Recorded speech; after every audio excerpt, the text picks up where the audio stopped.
তোমাদের জন্য নিয়ে এসেছি আজকে আরেকটি নতুন ছড়া। ছড়াটির নাম মনে পড়া, রবীন্দ্রনাথ ঠাকুরের লেখা। মাকে আমার পড়ে না মনে, শুধু কখনো খেলতে গিয়ে হঠাৎ অকারণে একটা কি সুর গুনগুনিয়ে কানে আমার বাজে।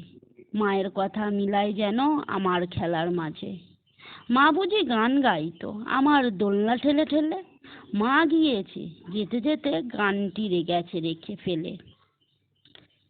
মাকে আমার পড়ে না মনে, শুধু যখন আশ্বিনেতে ভোরে শিউলি বনে শিশির ভেজা হাওয়া বেয়ে ফুলের গন্ধ আসে, তখন কেন মায়ের কথা আমার মনে ভাসে।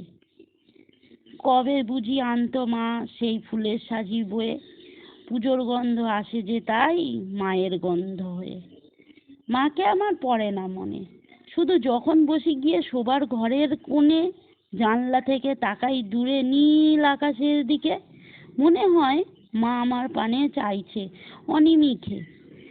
কোলের পরে ধরে কবে দেখতো আমায় চেয়ে, সেই চাউনি রেখে গেছে সারা আকাশ ছেয়ে।